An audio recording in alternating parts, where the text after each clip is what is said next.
बुद्धि बुद्धि आज सावित्र हेले मो सुपटा सकाळ उठी करे चलियो मस्त तो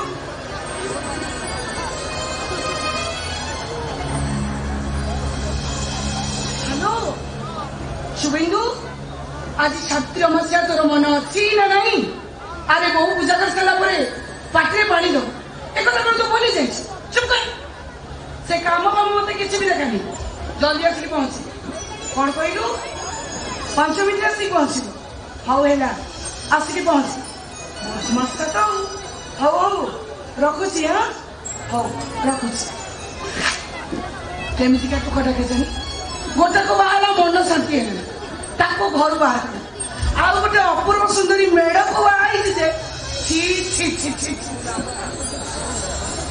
ताको कौन कहबी मु निजे भी रही पार सब मो भाग्य नमले मते जमा भी शांति मिले सब मो भाग्य बहु देखिला ए ड्रेस किते सुंदर हेची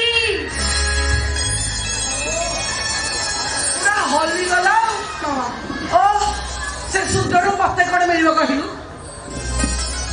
आज सावित्री पूजा सुबेंदु फोन करला 5 मिनिट आसी पहुंचो तू कोन ती हल्ली हल्ली केना सुंदर देखाउ बोली कहू काई तू कोन सावित्री मत कहि मुन्ना कोन करबी तो सेति पई बापा एक दामी ड्रेस पटई छथि बहु ए ड्रेस रो दाम किते जानि छो 20,000 टंका से पैसा मते कोन मिलिबो आज सावित्री अवसर जा साड़ी पिन दे आसीबो सब बड़ ड्रेस किनछु आज कोन ड्रेस कपड़े ले ना कना हक तेरी के जे समुद्र में केमिति के मनुष्य के जानी सब बड़ तो ड्रेस खने उडे पठी देछु आज सावित्री पूजा साड़ी कोन पठी दिले कोन हेई ना ओ मते साड़ी पिंदी आस्तनी कि मो पिंदी पारेनी पापा काहे की साड़ी पटई छले ता छड़ा तबे बा करो और बास करो बाप रे बाप साड़ी दीदी जो साड़ी पिंदिली केते जे मो होइरा हेची तमे करो देखि ना की देखिছি তারপরে তু কোন ড্রেস কিনিবু শাড়ি বন্ধা শিখিবুনি ड्रेस पिंदे असुविधा कोन जे কোন অসুবিধা নাই অসুবিধা আছে কাইকি না তু হউছো এ ঘরর কুড় বহু कुड़ा बहु माने साड़ी पिंदे एते पाछा करे कोन दरकार बहु बहु माने मुंडरे ओढाणा दियती एक कथा मु जानि छी मो आ জানিলে কোন হেলা মো आ मु कोन मुंडरे ओढाणा दउनी की তাবলি তু আজ সাবিত্রী পূজা নেই बहु काहे भी सावित्री होचो कइलो साड़ी और ड्रेस भितर फरक कोन कइलो फरक अच्छी नहीं नहीं फरक अच्छी आज सावित्री पूजा प्रत्येक विवाहित स्त्री माने सकाळ उठी गाधे बदे मंदिर को जाते तापर आसी ताको स्वामी करो पाद छुई ताको पादुका पानी पी ताको दीर्घ कामना करू तू कहूचु असुविधा नहीं पुणी फरक कौन अच्छी ए जा से ड्रेस का चेंज कर तुम साड़ी पिंदी आसी जा जुग जाई कोन पहुंचलानी तू आ से पूरा संस्कृति जाबो दादा बुझल ना कौन कहलु पूर्ण संस्कृति तू जाको पूर्ण संस्कृति बोली कही सभ्यता को जाबड़ी दो से पाश्चात्य सभ्यता लोक माने एबे पूर्ण सभ्यता को जाबड़ी धरिलेनी तू जा तू घर भीतर कर हां रे माई पकाले तो पाद दोइला अपस्कार हे जिवो सेइत में माई पको जग्गी के बोल ओ लक्षणा को ओ सुन दिगे भोग दादा देई जानी के भोग that's like a good husband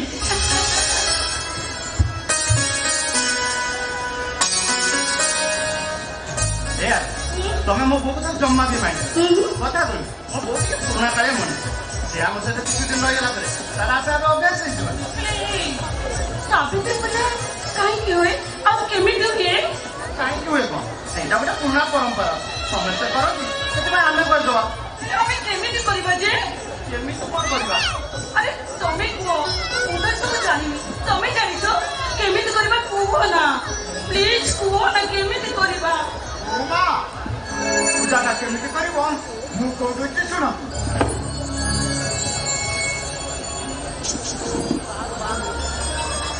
हाँ हाँ की बसे अच्छा चंदन अच्छी चंदन चपाटी के बाबू को मुंडे लगे देबे आ अरुआ चावल खोला फुल अच्छी बाबू को ऊपर चित दे तो गोटे का देखुछ ଗଜରଟା ବାବୁଙ୍କ ବେକରେ ପକେଇ ଦେଇ ସାଷ୍ଟାଙ୍ଗ ପ୍ରଣିପତି କରିବେ ଆଉ ତାଙ୍କର ଆଶୀର୍ବାଦ ନେବେ। ତାପରେ ଭୋଗ ଅଛି ତାକୁ ଲଗେଇ ବନ୍ଦାପନା କରିଦେଇ କଦଳୀ ଭୋଗରୁ ବାବୁଙ୍କୁ କିଛି ଖୋଇଦେବେ ଆଉ ନିଜେ କିଛି ଖାଇଦେବେ। ବାସ୍ ଏଇଟା ହେଇଗଲା ସାବିତ୍ରୀ ଆଉ ସତ୍ୟବାନ ପୂଜା। ଇଏ ହଉଛି ଗୋଟେ ଫାଲତୁ ପୂଜା ଶୁଭେନ୍ଦୁ। ଆରେ ମଣିଷ ମଣିଷ ବଞ୍ଚିବା ମରିବାରେ ଯଦି ମଣିଷ ହାତର କଥା ହୋଇଥାନ୍ତା ତାହେଲେ ମଣିଷ ଆଶୀର୍ବାଦ ଦିଅନ୍ତା। ନା ନା ନା ନା ନା ନା ଏଇ ବାଜ୍ୟ କାମ ମୁଁ କରିପାରିବି। ଆରେ ବାବା ତମ ଇଚ୍ଛା ହଉଛି ଯଦି କର ନହେଲେ ନାହିଁ।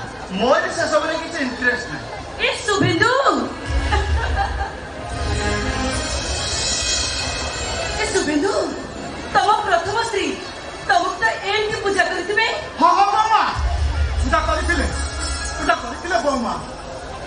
ସେ କୋଉ ଆଉ ବେଶୀ ଦିନ ଏଠି ରହିଲେ ଯେ ଆଉ ପୂଜା କରିଥାନ୍ତେ। ଏ ଶୁଭେନ୍ଦୁ ତମେ ତ ତାକୁ ପୂଜା ପରେ ଆଶୀର୍ବାଦ ଦେଇଥିବ। ହଁ ମୁଁ ଆଶୀର୍ବାଦ ଦେଇଥିଲି। ହେଲେ ତମ ଆଶୀର୍ବାଦଟା ତାଙ୍କ ପାଇଁ ଅଭିଶାପ ପାଲଟିଗଲା କେମିତି? ଆଉ କାହିଁକି କାହିଁକି ସେ ହାତରୁ ଶଙ୍ଖା ମତରୁ ସିନ୍ଦୁର ପୋଛି ଏ ଘରୁ ବାହାରି ଗଲେ? ଆରେ ବାପ ମୁଁ ଭାବୁଥିଲି ଆମ ବୌମା କିଛି ଜାଣିନାହାନ୍ତି। ଇଏ ତ ଆସୁ ଆସୁ ଅସଲ ମନ୍ଦିରଟାକୁ ପୁରା ଚିପିକିରି ରହିଲେଣି। ଏ ଶୁଭେନ୍ଦୁ ମୁଁ କଣ କହୁଥିଲି କି ଏ ପୂଜାଟାକୁ ଆମେ ଓଲଟା କରିଦେଲେ କେମିତି ହୁଅନ୍ତା? ଓଲଟା କରିଦବା ମାନେ? ଆରେ ବୁଝିପାରୁନ କଣ ମ ମାନେ ସାବିତ୍ରୀ ପୂଜାରେ ଆଜି ସାବିତ୍ରୀ ସତ୍ୟବାନଙ୍କୁ ପୂଜା କରିବେନି ଆଉ ସତ୍ୟବାନ ସାବିତ୍ରୀକି ପୂଜା କରିବେ। ତମେ ଯଦି ଏମିତି କରିଦିଅନ୍ତ ତାହେଲେ ଆମ ଦାମ୍ପତ୍ୟ ଜୀବନ ସୁଖମୟ ହୁଅନ୍ତା। ମୁଁ ତମକୁ ସେଠି ବସେଇ ପୂଜା କରିବି? ହଁ ସେଇଆ। ତମକୁ ମୁଁ ପ୍ରଣାମ କରିବି? ଆରେ ଏଥିରେ ଅସୁବିଧା କଣ? ତମେ ପ୍ରଣାମ କଲେ କଣ ଏମିତି ଯୁଗ ଓଲଟିଯିବ? ସ୍ତ୍ରୀ ମାନେ ସବୁବେଳେ ସ୍ୱାମୀ ମାନଙ୍କୁ ପ୍ରଣାମ କରନ୍ତି। ଆଜି ଗୋଟିଏ ଦିନ ସାବିତ୍ରୀ ପୂଜାରେ ତମେ ତମ ସ୍ତ୍ରୀକି ପ୍ରଣାମ କରିବ ଆଉ ଦେବୀ ଆସନ ପରେ ପୂଜା କରିବ ଆଶୀର୍ବାଦ ନବ। ଏଥିରେ ଅସୁବିଧା କଣ? ତାହେଲେ ତମ ଏଇଟା ମୁଁ ଖାଇବି?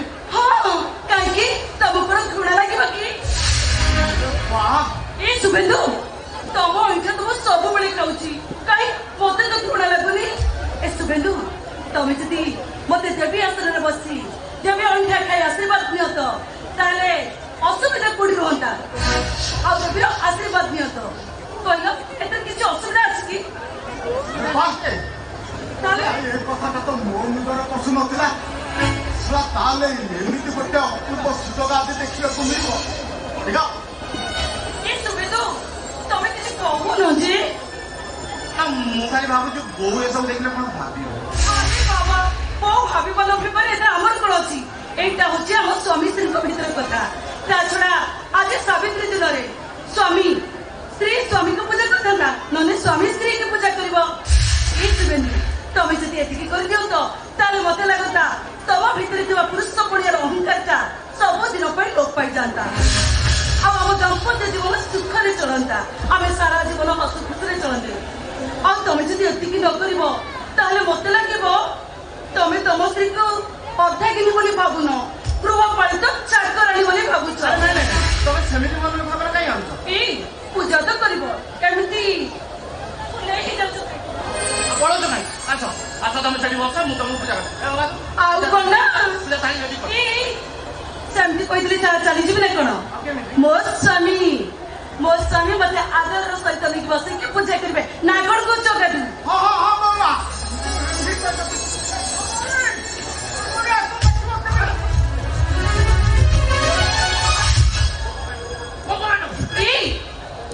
ପୂଜା ସମୟରେ ରହିଲେ ତମକୁ କଣ ଲାଜ ଲାଗିବ କି? ଆରେ ଲାଜ ଲାଗିବନି। ବୋଉ ଆସି ତା ମୁଣ୍ଡଟା ଖରାପ ହେଇଯିବ ତା ସହିତ ଆମ ଦି ଜଣଙ୍କ ମୁଣ୍ଡଟା ଖରାପ। ମତେ କିନ୍ତୁ ଭାରି ଭଲ ଲାଗିବ ଏମିତି ଗୋଟେ ପୂଜା ଦେଖିବା ପାଇଁ। ଆମ ବୋଉ ବଞ୍ଚିଛନ୍ତି। ଏଇ ମତେ କଣ ପାଇଁ ଡାକୁଥିଲୁ? ନାଇଁ ନାଇଁ କଣ ପାଇଁ ମତେ ଡାକୁଥିଲୁ?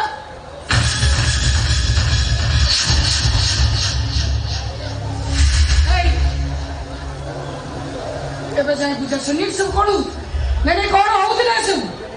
ବୋଉ କିଏ ପୂଜା ହବ ବାବାଣୀ? ଆରେ କିଏ ପୂଜା ହବ କିଏ କାହା ପୂଜା ପାଇବ ସେଇଟା ବା ଏବେ ସ୍ଥିର ହେଲା। କଣ ହେଲା? କିଏ ପୂଜା କରିବ? ସ୍ତ୍ରୀ ତା ସ୍ୱାମୀକୁ ପୂଜା କରିବ ଏକଥା କଣ ବୋଉ ଜାଣିନି ନା କଣ? କଣ ଦିନ ସମୟ ଧାରା ହଉଥିଲା ମୁଁ ଜାଣିପାରୁନି ସେ କଣ କହୁଛି। ବୋଉ ଏ ପୂଜା ମୁଁ ଜାଣିନି କି କେବେ କରିନି ଖାଲି କାନରେ ଶୁଣିଲି ଆଉ ଶୁଣିକି ଅନୁମାନ କଲି ଏ ପୂଜାଟା ସାବିତ୍ରୀ ପୂଜା ବୋଲି। କିନ୍ତୁ ଆମେ ଭାବିଛୁ